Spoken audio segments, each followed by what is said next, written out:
Le Brésil au-dessus de tout, c'est avec ce slogan que Jair Bolsonaro a été élu président du plus grand pays d'Amérique du Sud.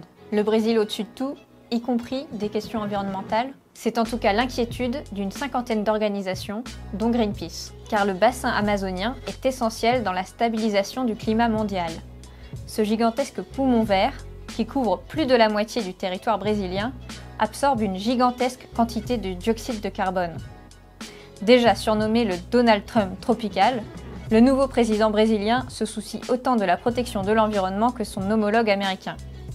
Dans son programme de 80 pages, pas un mot sur les enjeux écologiques. Mais ce qu'il a pu dire dans ses discours est déjà suffisant pour comprendre comment il compte gérer la forêt amazonienne.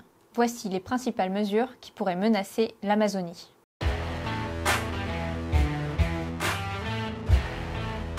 Bolsonaro veut fusionner ce ministère avec celui de l'agriculture.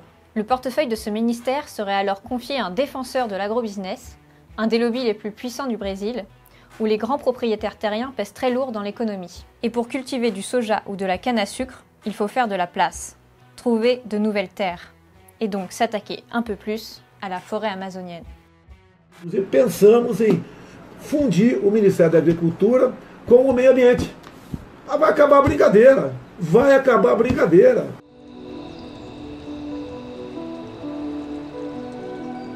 Les terres des populations indigènes, qui s'étendent sur 13% du Brésil, sont aujourd'hui protégées par leur statut de réserve naturelle.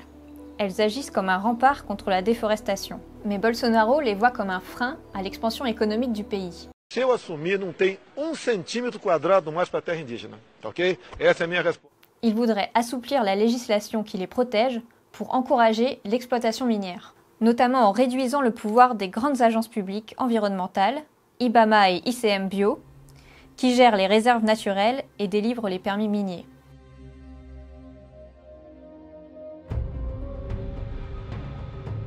Bolsonaro rêve de nouvelles constructions de centrales hydroélectriques. Ce type de projet implique la construction de barrages qui causent toute une série d'impacts sur l'environnement.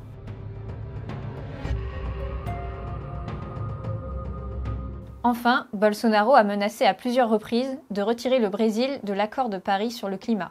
Il a finalement dit qu'il le respecterait, à condition que la souveraineté du Brésil soit respectée. C'est-à-dire que le pays continue à gérer comme il le veut la forêt amazonienne. Então, botar no papel que não está em jogo AAA nem a independência de nenhuma terra indígena que eu assino, eu mantenho o Acordo de Paris.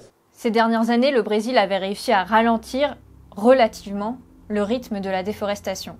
En 2015, il s'était engagé à réduire de près de la moitié ses émissions de gaz à effet de serre d'ici à 2030. Des engagements qui seraient remis en cause si Bolsonaro décidait de mettre en application ces déclarations.